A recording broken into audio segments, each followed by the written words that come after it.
What is good, YouTube? Quinn Wade basketball analysis coming to y'all with a quick video.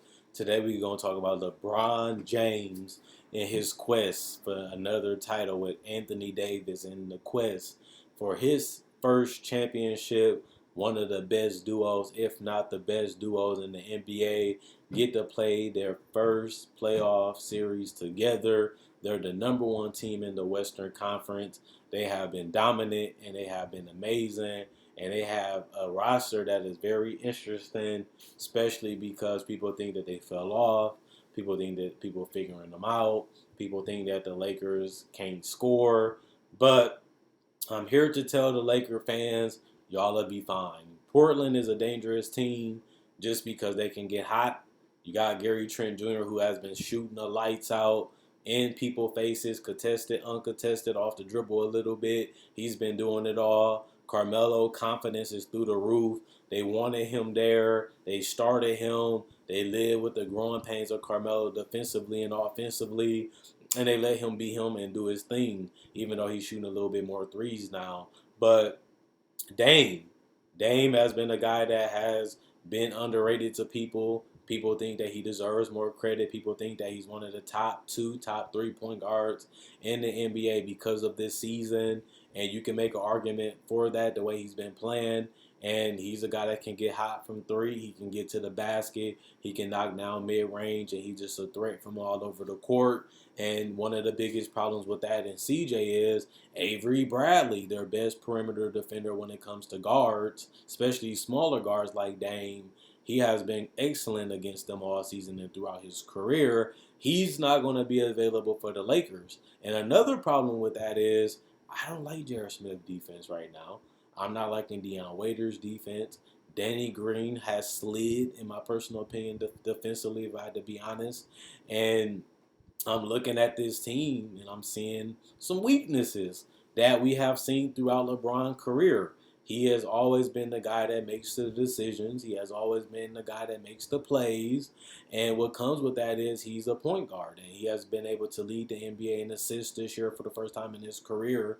And he has become the primary decision and playmaker on this team. But that always leaves you with a guard that's not that good. Whether it's Norris Cole, Mario Chalmers, outside of Kyrie, he gets guys like Mo Williams and stuff like that. And what's wrong with that is they're not great defenders. Even Kyrie wasn't a great defender when he played with the Cavaliers with him. And Dame is a guy that has erupted on whoever has guarded them. And I don't see a way that the Lakers can slow him down unless they double team. And if they double team, Carmelo has to be ready. Gary Trent has to be ready. Nurkic has to knock down that mid range. He has to use his vision to find guys in the corners and at the top of the key, or he has to roll to the basket and finish, whether it's a dunk or a lob, or he's going to have to be an anchor because it's going to be tough to guard Anthony Davis when you're so slow and not as mobile as AD. And the fact that AD can stretch you out to the three-point line, it knocks Nurkic's defense a little bit out just because he's not going to be in the paint, and if he is, he's not going to be at the rim, which means guys are going to be able to get to the rim or get to their mid-range shots, and Nurkic is going to be nullified when the Lakers attack that. The problem with that is the Lakers have been struggling from three, and that's going to be a main contributor to them sweeping or beating the Blazers quick. If the Lakers can cut to the basket, and if the Lakers can use LeBron James as the playmaker that he is, they're going to have to knock down threes consistently in this series if they want to beat this Portland team quick. Because I don't see a way that the Portland Trailblazers can guard the Lakers when they're knocking down their shots, especially from the perimeter. And that's one of the reasons why everybody has the Lakers beating them quick. Because when the Lakers are on the A game, LeBron and AD pick and roll, AD at the five, AD using his floater and his push shots and his mid-range shots, or his ability to blow past slower guys like a Nurkic or a Hassan Whiteside for dunks, layups, and even alley-oops, makes it pretty tough for Portland to consistently guard a team like the Lakers. And another thing that's bad is Portland hasn't been able to guard anybody. Now imagine that with two of the best players in the league being on the opposite team. That's not a good thing for the Blazers, and that's something that they're going to have to figure out because that's going to be something that's going to make them lose quick. I do like the fact that the Blazers have multiple guys that can knock down shots from the perimeter, because when they're in the fourth quarter, if Dame can't get a shot, he has to trust somebody to make a play, make a decision, or score the basketball. And you can trust in CJ McCollum, who showed even against Memphis. If you're going to double team or try to get the balls out of Dame hand, that leaves me able to go one on one with basically anybody, and he can knock down floaters, mid-range free throws, and threes, and even play in the pick and roll and get shots off the screens. And he can shoot quick enough to get quality shots. And I don't really see nobody on the Lakers that can slow down CJ either, which is unfortunate because that's what they're going to have to do if they want to beat the Blazers. But one thing I will say is this series will be about coaching too. Who makes the adjustment and who use the matchups as advantages to get something out there that can really knock somebody 1 or 2 games and really try to find a way to finish the next two. I don't really look at the Blazers as a team that's going to beat the Lakers, but I do look at the Blazers as a team that can definitely give competition to the Lakers. And I think that we all giving the Blazers that respect, because when they're on and they're knocking down their shots, they're basically impossible to guard, especially when they're knocking down their perimeter shots. And that's going to be important for both teams. But I don't really see nobody on this team, like everybody has been saying, that can guard LeBron James. And if LeBron James can do whatever he wants on the court, whether it's getting to the basket, whether it's knocking down perimeter shots, or whether it's just causing a bunch of chaos by collapsing the defense and forcing them to rotate, he's going to pick apart the defense with his passing. One of the greatest passers in the history of the NBA is going to be able to do what he wants on a perimeter and inside the paint. And we already know that LeBron can get you 25 to 30 each and every game, and that's a walking mismatch. If LeBron can walk his way to the paint or collapse the defense enough, he's going to burn you and make you pay each and every time you make the wrong rotation and a wrong decision. And that's going to be precision for the Lakers winning. But one thing I will say too is that does help the Blazers, as they do have Dame and CJ, but I'd rather have LeBron.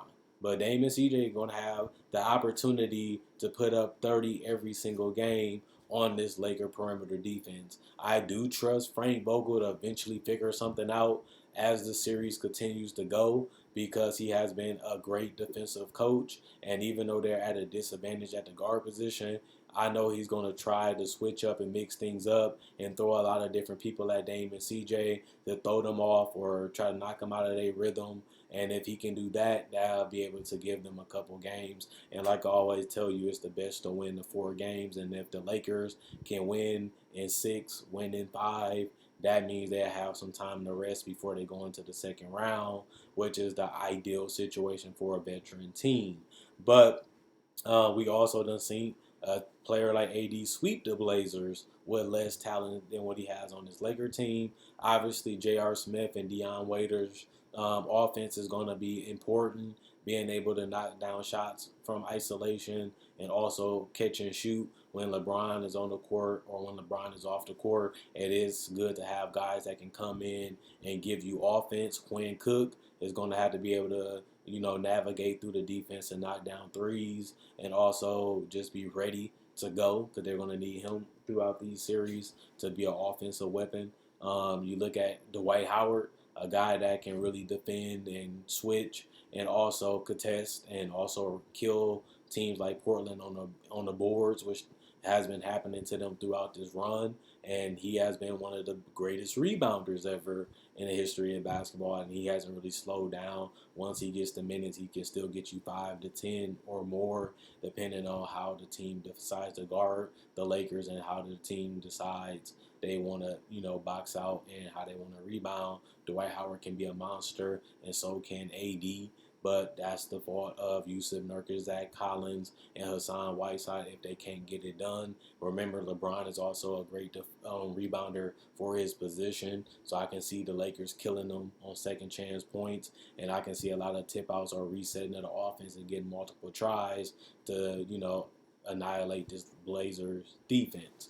But what it all comes down to is how much do the Blazers want it. Will they be able to fix their defensive problems enough to where they can be competitive and close enough to where they can steal games from the Lakers, or at least keep it close enough to give themselves a chance to steal a game or even win a game? And if they got a lead, how are they going to defend to keep the lead throughout the whole series? And what is Anthony Simons going to do? This is a guy that can play, he can create, he can knock down perimeter shots. He's going to be needed, especially if they go small and try to attack the Lakers in multiple ways. Danny Green is going to have to be able to defend Dame and CJ from time to time, but also knocking down threes. I think that'll be important. Katavious Caldwell-Pope shooting will be important. Alex Caruso ball handling and ability to defend at 6'5", 186 will give them advantage if he plays hard enough, and that's going to be important because he's going to be needed. JaVale McGee not going to play that much to me in this series, but if he does, he gives them shot blocking and rim run that will push pressures on the defense. Then you have Markieff Morris, a guy that hasn't fit the way that people wanted him to fit on his team, in the way that people thought he would, but he is a guy that can punish the smaller team in the smaller lineups that the Blazers can put out, and he can knock down the mid-range. He can potentially knock down threes as a small ball 5 or 4, and that's always good. But Kyle Kuzma, a guy that wants to go out there and score, wants to go out there and play his game and let that thing fly.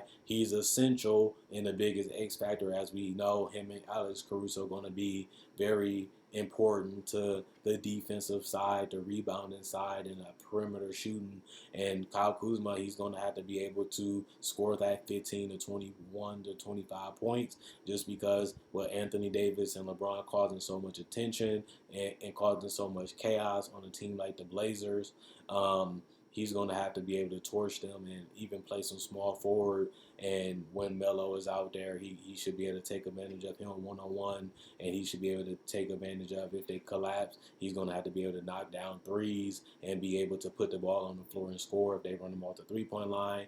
And he's going to have to make small little plays that can help him find guys or make the hockey assist to find a hole in the Blazers defense and be able to knock down shots. Help his teammates get open shots, and they just will have to knock them down. So this is going to be an interesting series.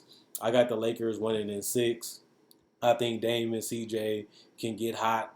Gary Trent and Carmelo can knock down shots if they're open. And if the Lakers can't consistently contain Dame and CJ, they're going to be able to get hot from 1 or 2 games and knock down those shots.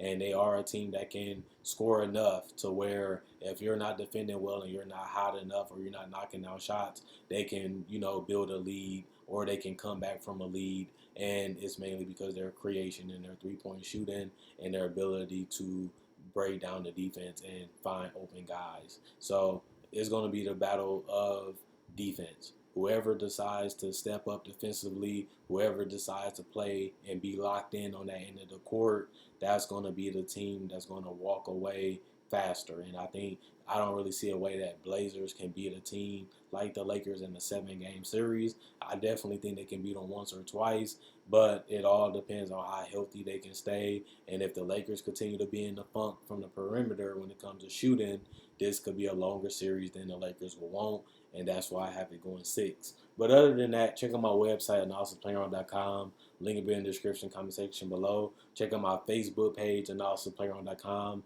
Link will be in the description, comment section below. Like on Facebook to show support, but also check out my older videos. I got over 1,000 videos that come from Summer League, free agency discussions, playoff predictions, season previews, Summer League coverage, breakdowns of players, legends, and Summer League analysis breakdowns with real footage. I also do cover everything in the NBA. So if you love the basketball, you can't get enough, this is the channel for you, as I try to make videos every day with different type of topics, and it stretches out throughout the whole month and year. So if you're new to the channel, like this video and share it. It helps the channel grow. That's a small thing I ask you guys to do just to help this channel continue to progress and help me continue to make videos. Other than that, hope you guys enjoy your day. Merchandise will be in the description, comment section below. Quinn Wade, Basketball Analysis, I'm going.